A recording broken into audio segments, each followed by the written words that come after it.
Good evening and thank you for joining us. I'm Rachel Teedy. Start with breaking news. Let's head right out to Tessa Bentulin, who brings us the very latest from police on the arrest of the suspect at Albany Med. Tessa, what can you tell us tonight? Hi, Rachel. Police have cleared the scene tonight, and Albany Med is back to business as usual after a very scary and hectic day for everyone involved, including staff members, patients, and people who were outside trying to visit their loved ones inside the hospital. We're learning more about the suspect. Albany police say it is a 61-year-old man from Colony who is in custody. He is being medically evaluated at the moment, which is normal protocol in these types of situations. His name is not being released. Around 2:40 this afternoon, police say they got a call about a person who was possibly armed. We're told the 61-year-old did have a handgun on him. Police will not specify if he brought it into the hospital or how he got a hold of that handgun. The man is in custody, came to the hospital today to visit his 97-year-old mother, a patient at Albany Med who was going to be transferred to another facility. Police say he barricaded himself in the room with his mother and had a BB gun on him. And Steve Smith has more to explain on that. We're still trying to figure out the circumstances that led up to what we were dealing with today. His mother was a patient here at the hospital. She was being prepared to leave for another facility, a rehab facility, it's my understanding. And we'll learn more about that as we move forward. But she's being evaluated medically. He's also being evaluated medically. And our investigation is still ongoing. Now, Steve Smith with Albany Police also tell us that there are no charges against the suspect tonight. And as of right now, Albany Med says the lockdown has been lifted. It is again business as usual. All the staff and patients are safe tonight, and you can come here for care, and nobody was hurt during this lockdown. Reporting live outside of Albany Med, Tessa Bentulin. Rachel, back to you. Tessa, thank you. What was already a nightmare turned even more emotional for one family, told it was not safe to leave the hospital this afternoon. Stella Porter spoke to one woman and her family from the Capital Region who were locked down with their loved one who had passed away just minutes earlier. A family from Coxsackie is processing their grief. Rebecca Speenberg and her family came here to Albany Medical Center to say their goodbyes to her grandfather on Monday afternoon.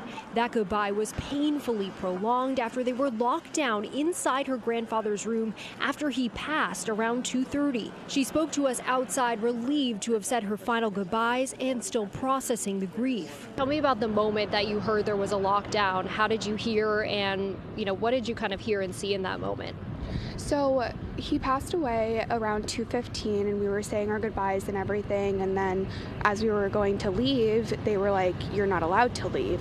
I'm so sorry for what you all are going through. How are you feeling right now, though, able to leave and kind of, finally process what happened today?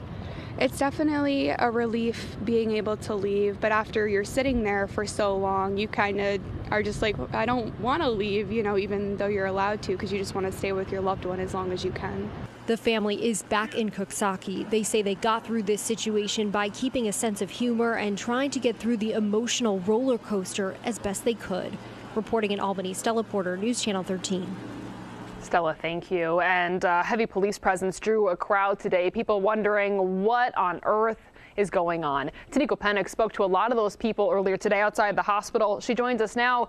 And Tia, a lot of people had some serious questions today. That's right, Rachel. This scene was quite the spectacle. I mean, we saw police heavily armed with military-type gear and guns. And police tell us this is normal procedure for them to ensure the safety of everyone. But this was not normal for the people walking by. Curious, many people gathered outside the hospital across the street with their phones out, some calling loved ones, explaining what they see, others recording with their phones. People driving by asked me what happened. I spoke to a girl dropping off a food delivery, and let's just say this probably was the most interesting route she had today. We were driving down by the middle school, and I saw some cops down this way when we were at the light, and then we were here to pick up a DoorDash, and then we saw a helicopter go over, and I was like, they're looking for someone, and that's what I saw.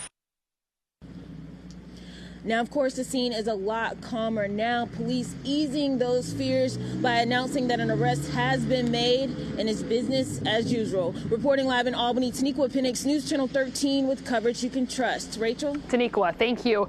More team coverage on this situation here in a moment, but let's transition to your weather. You saw the raindrops coming down in both Tessa and Tia out there. Turning to meteorologist Reed Kisselback, how much rain are we going to see tonight? Any